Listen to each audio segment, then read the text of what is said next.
네, 월스트리트 모닝 브리핑 함께하고 있습니다. 3프로TV에서는 계속해서 저희가 긴급 편성을 통해서 다양한 우리 또 시장의 그룹분들을 모시고 시장 이야기를 나누고 있는데 저는 이제 이분을 주식계의 금융시장의 세익스피어라고 부르고 싶습니다. 상승, 하락, 그리고 우리가 기술주를 보던 가치주를 보던 이분과 함께 시장 전략을 좀 짜게 되면 마음이 좀 편해지거든요. 그래서 저희가 이렇게 이른 시간임에도 불구하고 어렵게 또 부탁을 하는 또 흔쾌히 나와 주셨습니다. 자, 세슬리 투자자문 박색 대표 함께합니다. 대표님 어서 오십시오. 예, 안녕하세요. 너무 감사합니다. 네. 지금 많은 분들이 오늘 새벽 잠을 지금 설치시면서 접속해 계시고 우리 또 대표님께서도 일어나는 시간에 또 이렇게 함께 해주셔서 너무나 감사하다는 말씀 드리고 싶고요. 시장이 왜 이러는 건지 묻고 싶습니다. 대표님께 왜 이러는 겁니까? 오늘 긴급하게 나와달라고 네. 어제 저녁에 연락 받아가지고요. 맞습니다. 그 자료 만들다가 새벽 2시인 거예요. 아이고, 회사에서. 예. 그러면서 또 나스닥 시장하고 이제 떨어지는 걸 다 보면서 네. 오기는 왔었는데요. 저는 항상 이렇게 시장이 많이 빠질 때 나오는 걸 좋아합니다. 왜냐하면 주식 시장의 가장 중요한 격언은 주가가 싸다는 것만큼 좋은 호재는 없고 비싸다는 것만큼 악재는 없다. 네. 그래서 이번 하락의 조정 때문에 지금 뭐가 원인이냐 많이들 왈가왈부하고 계시잖아요. 그런데 이번에 10년물 국채금리가 4.5를 하고 있는데 S&P 500의 PER이 21배가 넘어갔었잖아요. 네. 그러면 우리가 교과서에 일드 갭이라고 있죠. 일드 갭. 네, 주식에 대한 투자 수익률과 그다음에 안전자산 채권에 대한 투자 수익률과 비교를 하는 거죠. 그게 저는 모든 투자의 기본이 돼야 된다고 생각하거든요. 우리가 상가를 투자하든 뭐 아니면 부동산에 투자하든 거기에 따른 수익률하고 이자랑 비교하는 거잖아요. 그렇죠. 네. 그러면 일드 갭이 S&P 500이 PER이 20이라면 1 나누기 20 하면 5%잖아요. 네. 그러면 내가 주식에서 얻을 수 있는 수익은 5%다라고 보는 게 맞는데 채권 금리가 4.5, 5%. 네. 국채 2년물이 5% 했었으니까요. 그런 와중에 야 과연 S&P 500이 여기서 20에서 23을 가고 25를 가고 우리는 그런 걸 기대를 하고 있었었지만 밸류에이션이 굉장히 팍팍하다. 근데 아니 뭐 21년도에는 한 24까지 갔었으니까 그죠? 네. 그런데 21년도에는 10년물 국채 금리가 그때 당시에 1.5 하고 있었거든요. 그러니까 PER이 25가 가면 주가 1 나누기 25 하면 4%잖아요. 4%인데 국채금리 1.5에 비해서는 여전히 상대적으로 매력도가 있었던 건데 이번에 PER이 21배가 넘어가는 모습을 보면 사실 어디 겁도 없이 이런 느낌이 드는 거죠. 그래서 그 전부터 대표님께서 말씀해 주셨던 게 이제 8월부터 시장을 좀 주의할 필요가 있다라는 이야기 메시지를 그 전에 3프로TV를 나오셔서도 해 주셨었잖아요. 네. 우리 이선철 대표랑 그때 해서 제가 이선철 대표 얘기를 듣고 조선주도 공부하고 많은 도움이 됐었는데요. 이선철 대표 같은 분들도 보면 시장이 위험해 보인다. 예, 그런 얘기도 많이 하셨는데 근데 약간 이제 의견이 달랐던 것은 이번에 조정은 미국 대선을 앞두고 대선에 대한 불확실성 첫 번째. 그다음에 두 번째는 금리 인하가 있잖아요.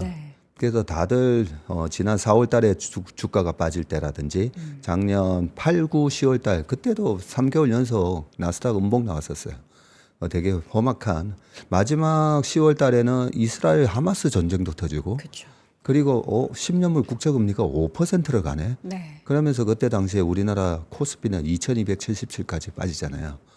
그런 와중에도 이제 리세션이 시작되는 거 아닌가. 뭐 똑같은 논쟁들 많았었지만 다시 올라갔었고 작년 3월 달에는 미국 지방은행 사태도 있었었고요. 그런 여러 가지 일들이 있었는데 정작 중요한 거는 이제 밸류에이션인데 밸류에이션이 무거울 때 뺨 한번 딱 때려주는 게 8, 9, 10월 달에 미 대선 기간으로 들어가고 그다음에 금리 인하를 하는 그 시점에서는 항상 지금과 같은 요동이 칩니다. 왜 요동이 치냐면 우리는 금리에 대한 아주 아픈 경험들이 있어요. 금리 인하에 대한 네. 아픈 경험. 언제냐면 2000년도에 닷컴버블 깨질 때 예, 금리 인하를 할 때 그때부터 주식을 사야 되는 게 아니라 그때 도망 나왔었어야 되는 거죠. 2001년, 2002년까지 그때 나스닥이 5,100에서 1,100이 가거든요. 꽤 긴 기간 네, 큰 폭의 조정. 큰 폭의 조정이 왔었고요. 그 다음에 또 지금과 같은 금리 수준이었던 게 2007년이었었잖아요. 2007. 네, 2006년 8월까지 페드가 17번 금리 인상을 하면서 5.25, 5.5를 만들어 놨었는데 네. 그때도 2006년 8월부터 2007년 10월 정도까지 금리 인하를 안 하는 기간 동안에 우리나라 시장, 뭐 글로벌 시장 다 주가가 좋았었는데요. 네. 그러고 나서 서프라임 모기지라는 사태 때문에 야 이거 심각하네. 금리 인하를 딱 했는데 그때부터 시장이 이제 박살 났었던 거죠. 그리고 소위 말하는 뭐 샤메 법칙도 많이 말씀을 하셨는데 리세션이 왔어요. 예, 닷컴 버블이 깨졌던 2001년에도 리세션이 왔었고요. 네. 그러니까 이번에 리세션이 온다라는 그런 징조를 샤메 법칙으로 인해서 야 이번에 리세션이 오면 무조건 도망쳐가 되는 거죠. 예, 그런 논리로 지금 시장이 빠지고 네. 있는데 네. 자, 이 두 가지 케이스하고 다른 케이스가 하나 있어요. 어떤 케이스죠? 그 다른 케이스가 금리를 인하했는데 시장이 올라갔던 케이스가 바로 2019년이잖아요. 2019년은 또 이례적인 네. 일이 있었던. 그래서 2019년에는 금리를 3번 인하를 했는데 그때는 또 왜 올라갔냐는 거죠.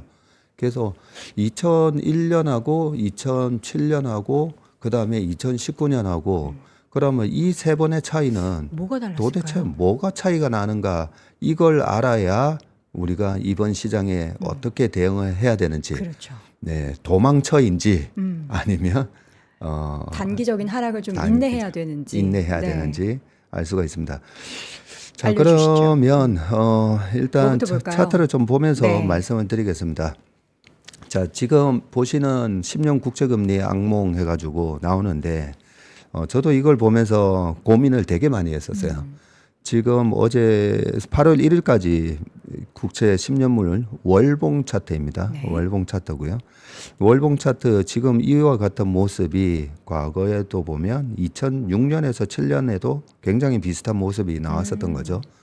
자, 여기서 이번에 9월 인하하기 전에 여러 가지 경기 침체, 노동시장이 둔화 뭐 이런 것 때문에 저는 3.5까지는 이제 빠진다라고는 보고 있었거든요. 네. 야, 근데 이게 2007년 하반기 모습하고 되게 비슷하다는 거죠. 그러다가 금리는 빠지는데 우리가 이때까지는 미국 금리만 빠지면 우리나라 시장 올라가고 러셀 2000 올라가고 네. 나스닥 올라가고 했었잖아요. 네. 근데 아니 이번에는 왜 금리가 빠지는데 주가가 빠지지? 네, 여기서 많이들 혼란스러우실 그렇죠. 건데 그게 바로 자 이제 2007년과 같은 2008년과 같은 이런 혹독한 하드 랜딩이 올 수도 있어. 지금 그걸 이제 무서워하는 거잖아요. 자, 요때하고 2000년, 2008년 금융 위기하고 2019년에 금리를 낮췄을 때랑 다른 점이 있어요. 이 다른 점은 뭔가? 네. 를 보셔야 되는데 2000년도에 금리 인하하고 난 시점 이후로 실업률이 6%까지 올라가거든요. 네. 네. 그리고 2008년도에는 실업률이 2009년 11월까지 10.8%까지 올라갑니다. 네. 예. 그리고 2019년도에는 금리를 인하했는데 코로나가 터지기 전까지 네네. 실업률은 굉장히 안정적이었어요. 그래서 2019년도에는 3번의 금리 인하를 했음에도 불구하고 시장은 좋았고 좋았다. S&P 500은 그 해 28.8%나 올랐고 네. 2019년도에는 기업의 이익이 막 급증을 했었나 그러지도 않았었어요.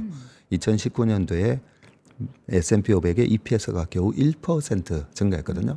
근데 지금은 연초 이후 S&P 500의 EPS가 증가가 8%나 돼요. 네. 그래서 이번 시장의 상승이 그냥 만들어진 상승은 아닌 실적 베이스다라는 부분인데 근데 여기서 지금 딱 보시면 아니 지금 4% 넘었잖아. 이번에 4.1 예상했다가 4.3 나왔잖아요. 그렇죠.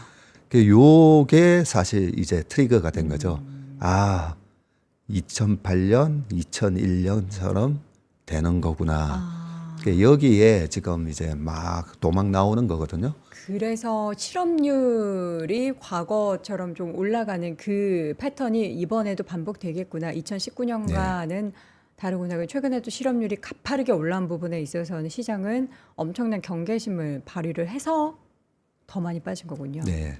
제가 벌써 7, 8년 된 것 같은데 레이 달리오의 원칙이라는 책 있잖아요. 프린시플이라고. 저는 안 읽어봐서 알려주시죠. 네. 그 원칙이라는 책이 나오고 세계적인 이제 베스트셀러가 됐었거든요. 그런데 레이 달리오니까 세계 최대의 헤지펀드 브리지워터 어소시에이트. 근데 그 책을 읽어보면요. 앞에 이런 얘기가 나옵니다. 레이 달리오가 수많은 그동안의 여러 가지 뎁 크라이시스라는 그런 걸 한 100년을 분석을 하면서 자기는 여러 가지 이런 부분을 시스테마이제이션을 해놓고 있다라고 해요.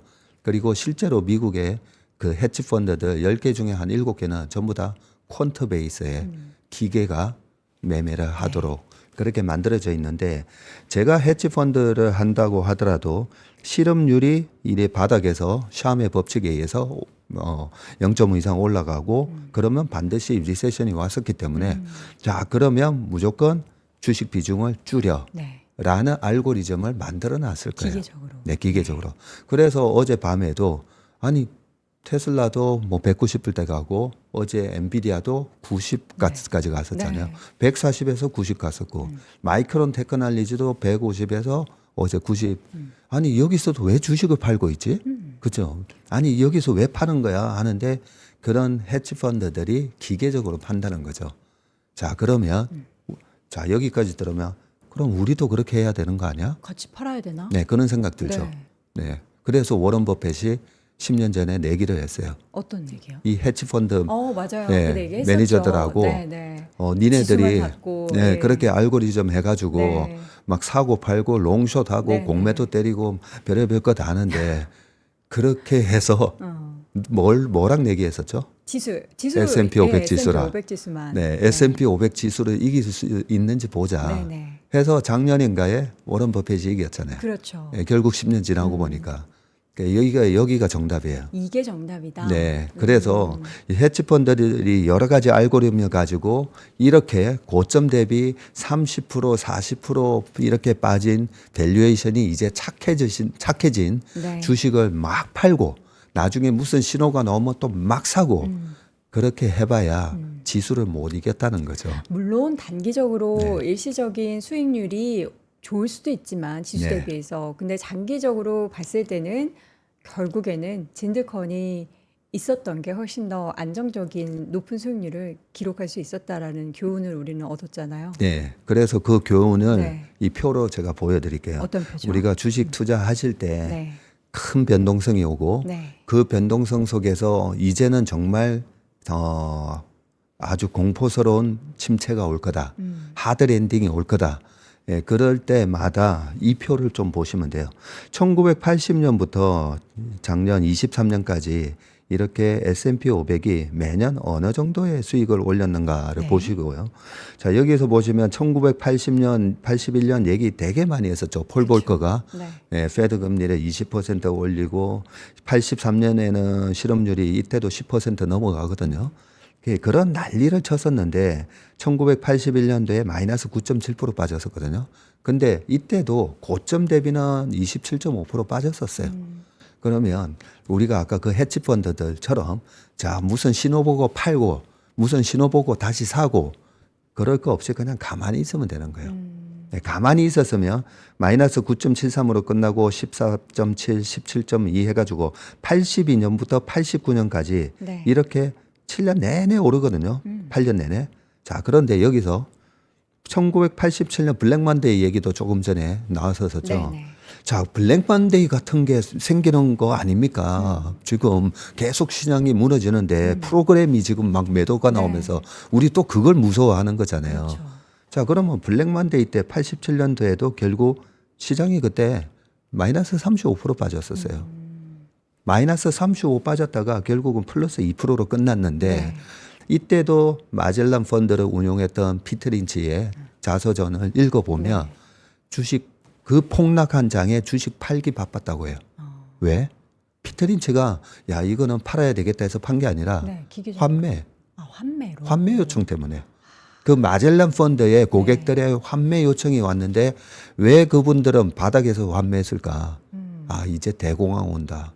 네, 대공황 온다라는 얘기 때문에 야 지금 마이너스 30% 대공황 때는 마이너스 78% 갔으니까 네. 여기서라도 빠져나와야 돼. 네, 그런 얘기가 재작년 11월 달에도 여기서도 있었어요. 네. 네, 여기서 한 번 더 빠진다. 한번 보세요. 22년도에 마이너스 19.95로 S&P 500이 20% 이상 빠진 적이 여기서 한번 보면 몇 번 있나 한번 보시면 정도밖에 없네요. 그죠? 2002년도 그리고 2008년. 2008년. 네. 네. 그때도 고점 대비는 한 50%씩은 네. 빠졌거든요. 2000년 닷컴 버블 때 하고 오른쪽 요 연봉 차트를 보시면 더 쉽습니다. 이렇게 중간에 1980년도에 그 물가도 14.8% 기록하고 페드 금리가 20%에다가 전쟁까지 있었어요. 1980년에 이란 이라크 전쟁. 왜냐하면 전쟁을 이번에 전쟁이 있잖아. 또 뭐 16일 뭐 언제 되면 뭐 유대인 무슨 기간에 또 이란에서 보복한다는데 그런 것도 걱정하시는 분 계실까 봐. 1980년에서 88년까지 이란 이라크에 8년 전쟁이 있었거든요. 네. 자, 그런 난리가 있었음에도 불구하고 자세히 보시면 자, 그러면 지금 리세션 걱정이잖아요. 네. 1980년에 첫 번째 리세션이 오고요. 1982에서 83 넘어갈 때 두 번째 리세션이 왔어요. 근데 이때도 14.7, 17% 올라갔잖아요. 자, 1990년에도 리세션이 있었어요. 네. 그죠? 이때도 사막의 폭풍 작전 하면서 미국이 이라크 가가지고 또 막 공습했을 때가 1991년 1월 그때인데 네. 1990년 8월 달에 저기 이라크가 쿠웨이트 침공하고 난리 났었습니다. 네. 근데도 이때도 보면 리세션도 왔는데 마이너스 6.5잖아요. 그죠? 자, 그러면 다시 여기서 최근에 22년도에 거의 20%라는 큰 조정 받았죠. 그렇죠. 그전에는 20년에는 코로나라는 큰 조정이 있었어요. 마이너스 35 갔다가 정말 단기적으로 그죠? 바로 회복했죠. 네. 그렇게 이런 20% 조정이 있고 작년에 25% 올랐는데 네. 올해 시장이 오르다가 지금 확 밀리는 거거든요.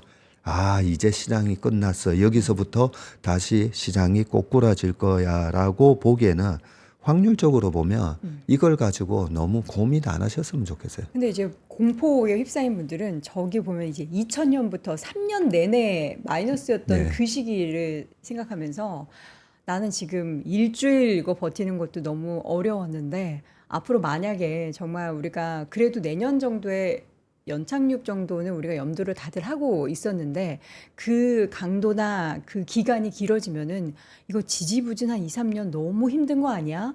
라고 생각을 하시는 분들도 계시거든요. 그렇죠. 그런 분들을 위해서 대표님께서 보시기에는 지금 시장이 우려하고 있는 리세션의 그 향후의 뭐 강도나 뭐 여전히 소비가 받치고 있어라고는 하지만 어디서 깨질지를 모르는 게 지금 가장 불안한 건데 어떤 좀 예상을 하고 계시는지 조심스럽게 좀 여쭤보고 싶습니다. 네, 굉장히 중요한 질문을 해주신 네. 게 요 2000년, 2001년, 2002년 요 3년 내내 빠지면서 시장이 아까 나스닥이 5,100에서 1,100. 네. 예, 그동안에 한 3년 올랐던 거 다 토해내 버리잖아요. 네. 다 토해내 버렸는데 자, 우리가 그때 상황을 좀 정확하게 알 필요가 있어요. 왜냐하면 작년 초에도 그랬고 재작년 연말에도 그랬고 네.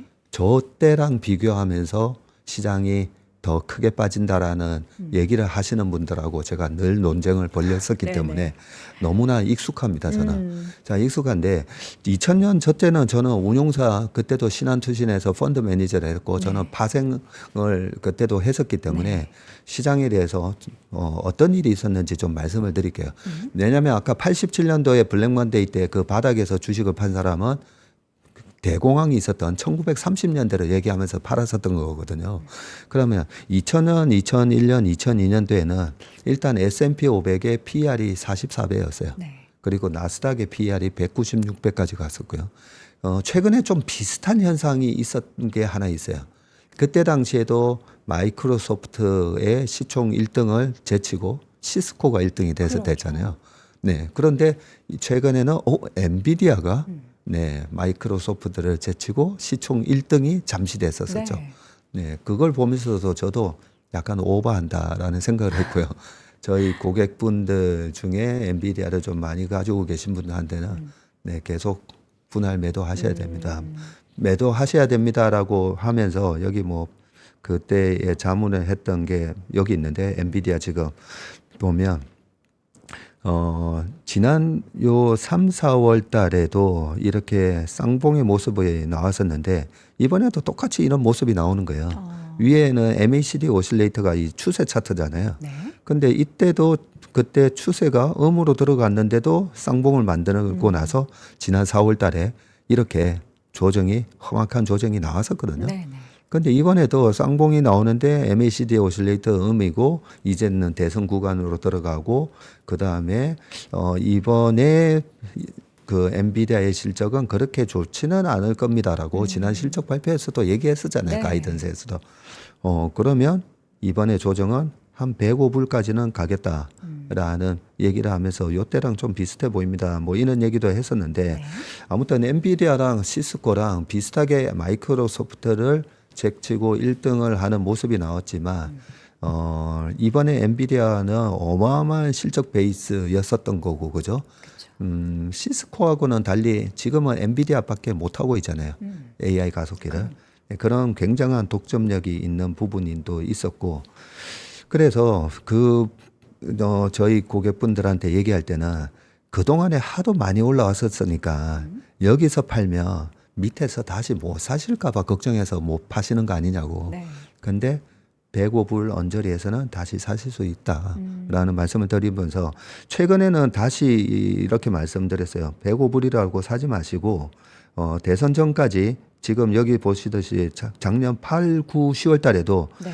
그 좋은 엔비디아도 8, 9, 10월 달에 왔다 갔다 했었어요. 작년 8, 9, 10월에도 왔다 갔다 했었는데 이번에는 미국 대선이라는 엄청난 불확실성을 앞두고 있잖아요. 그렇죠. 예, 그래서 잘하면 90에서 98%까지 빠질 수 있을 것 같으니까 좀 기다렸다가 요 가격대에서 사세요라는 안내를 다시 드렸었는데 어제 이제 90을 찍었었는데 네. 우리가 주식을 하면서 주식을 망치는 가장 큰 잘못 중에 하나가 우리가 엄청나게 많이 공부를 하는데 주식하는데 별로 도움 안 되는 그 공부가 뭐냐면요. 경제 예측이에요. 경제에 대한 예측. 제가 지금 방금 우리 대표님께 예측을 해달라고 말씀을 드렸는데 네. 그게 의미가 사실 그다지 크지는 않다. 네. 아까 보신 그 S&P 500의 그 수많은 그 주가 퍼포먼스에서 사람들이 왜 바닥에서 팔고 뭐 그랬던 이유는 전부 다 경제 예측 때문에 그래요. 예상을 했죠. 더 네. 안 좋아질 거야 라면서요. 네. 그런데 요거 한번 보실래요? 자, 피터 린치가 이런 말씀을 하셨죠. 네. 항상 말하지만 경제 전망에 14분을 쓰면 나는 12분은 버리는 거다.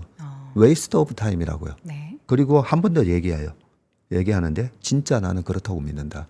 그래서 2년 전에도 페드가 일시적이야 했다가 일시적이 아니었잖아요. 그렇죠. 물가 상승이. 네. 얼마나 그 많은 경제학 석박사들이 뉴스. 있잖아요. 그런데 그 경제 예측은 나는 믿지 않는다라는 거고요.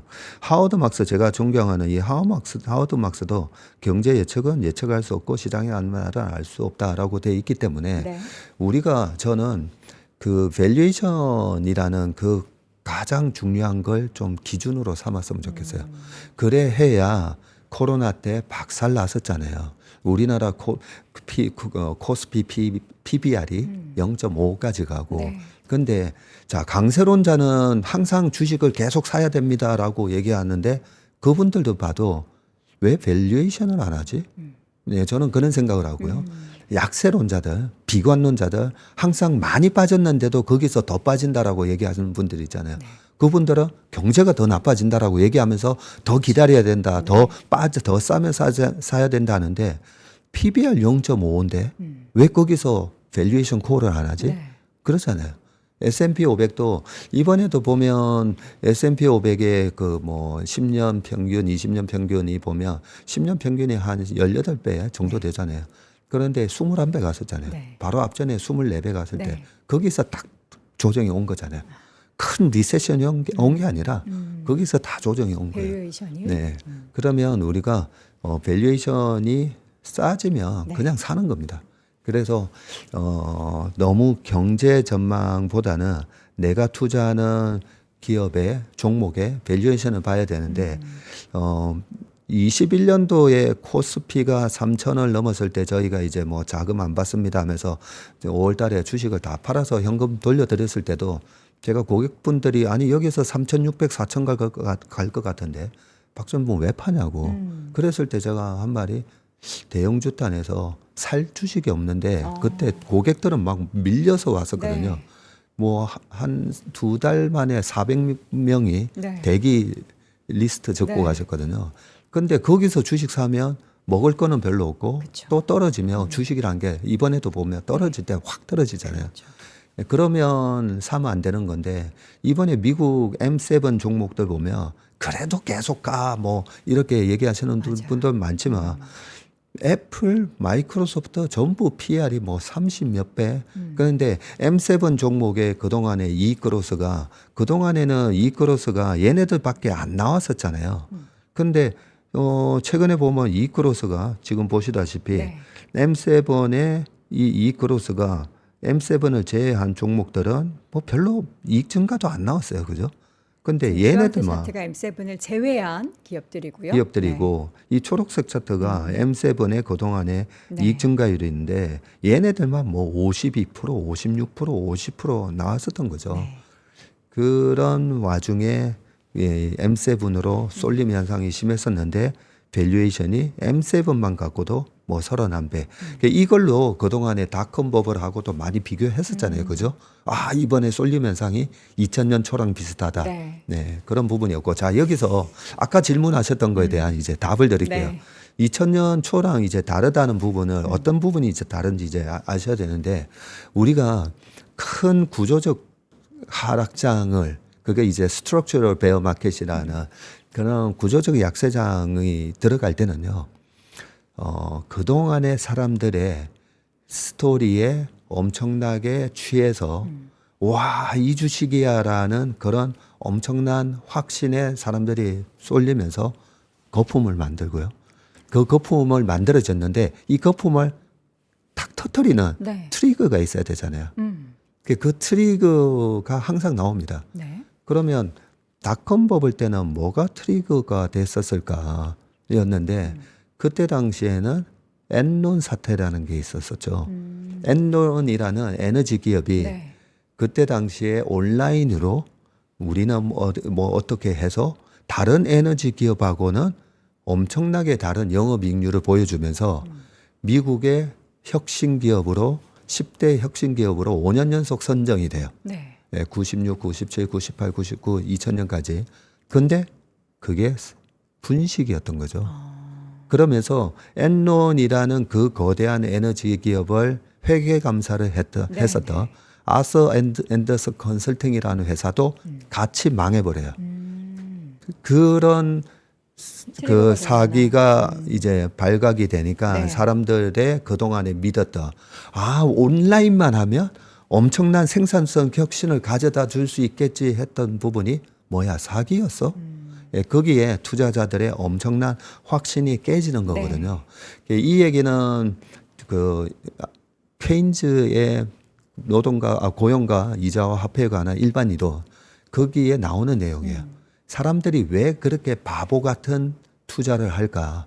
과거에 보면 항상 버블의 역사가 있잖아요. 그래서 케인즈라는 그 천재 경제학자가 내린 결론은 뭐냐면 우리 몸에 애니멀 스피릿이 있다는 거죠. 그 동물적인 그런 스피릿을 가지고 바보 같은 투자를 하면서 포모도 하고 그런 상황에서 마지막 피날레 국면에서 왜 저렇게 사람들은 바보 같은 투자를 할까 봤더니 스토리에 관한 강한 확신을 갖고 투자를 한다는 거죠. 그게 언제 깨지느냐? 이제 페드의 금리가 또 있지만 트리거가 있다라는 거죠. 그 확신을 깨는. 자, 그러면 최근에는 어떤 경우가 있었냐면 테슬라. 네. 3년 전에 사람들이 또 테슬라 전 세계 자동차 시가총액 다 더하고 곱하기 한 3 때는 그런 와중에 사람들이 믿었던 거는 2030년 되면 테슬라가 2천만 대 생산하는데 그런데 왜 시총이 이거 못 가? 근데 지금도 전 세계 자동차 1등이 뭐죠? 토요타. 토요타인가요? 몰랐습니다. 2등이 폭스바겐. 네. 여전히 3등은 테슬라는 네, 3등은 현대기아차. 네. 네. 그런데 토요타가 1년에 1,100만 대 생산을 해요.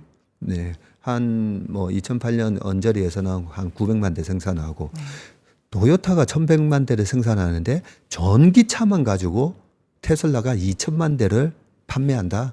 말이 안 되는 거였잖아요. 근데 그 말이 안 되는 거에 사람들은 그걸 확실을 하고 믿었습니까? 이런 캐즘이 오는 거 생각 안 했잖아요. 네. 그죠? 최근에 영업이익률이 재작년에 16.8% 나오다가 확 떨어지니까 이제서야 캐즘이란 게 있었구나. 그리고 전기차가 아니고 하이브리드인가? 이러면서 의심을 하면서 주가가 420불에서 그렇죠. 100불 갔던 거거든요. 저희가 지금 오늘 아침 라이브까지 이게 좀 아니, 뚫어가지고 우리 박세익 대표님 이야기를 듣고 싶은데 마지막으로 한마디만 좀 여쭤보고 싶습니다.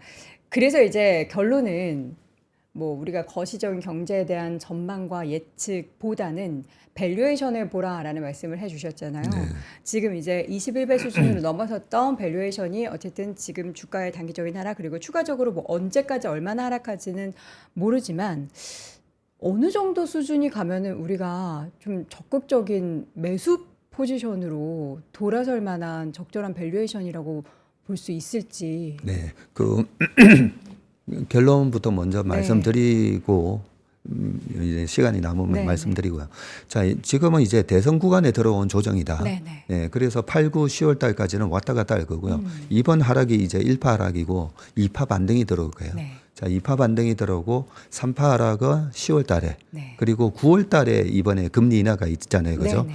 9월 달에 금리 인하가 있었을 때 과거의 사례를 보시면 2019년도 요 케이스를 보고 답을 이제 알고 가시면 되는데 네.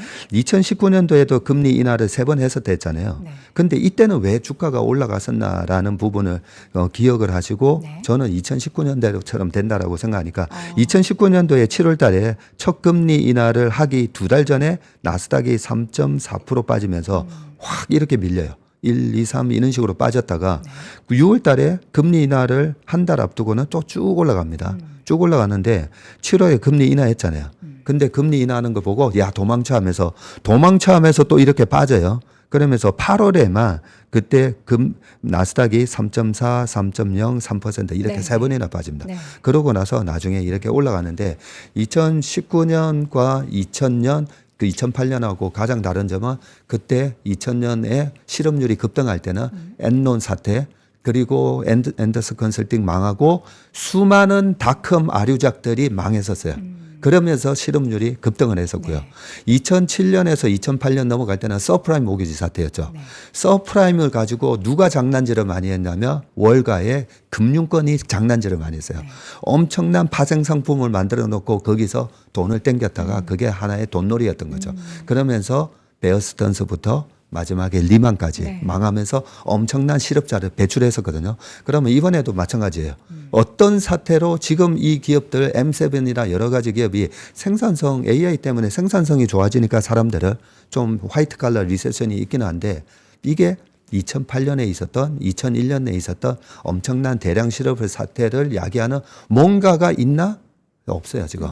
그 없다라는 게 어디서 나오냐면 바로 잡 오프닝에 있는 겁니다. 졸트 보고서나 최근에 나왔던 이 잡 오프닝을 보면 2019년에도 그랬고 2007년하고 과거 때라는 건 달리 엄청난 잡이 열려 있기 때문에 이번에 우리가 우려하는 대량 실업 사태 여기서 6%를 가는 그런 하드 랜딩은 없기 때문에 이번 10월 달까지는 왔다 갔다 하는 장이니까요.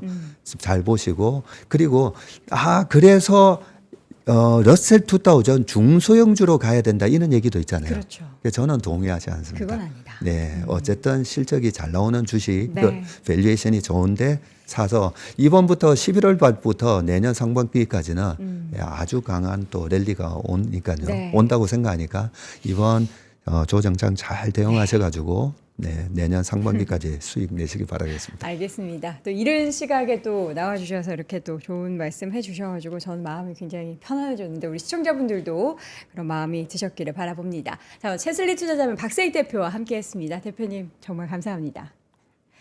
박근영, 이선영, 사경인, 염승환 투자 마스터들의 세심한 케어로 건강한 투자 습관을 만드세요. 3프로 멤버십 3프로 앱에서 확인하세요.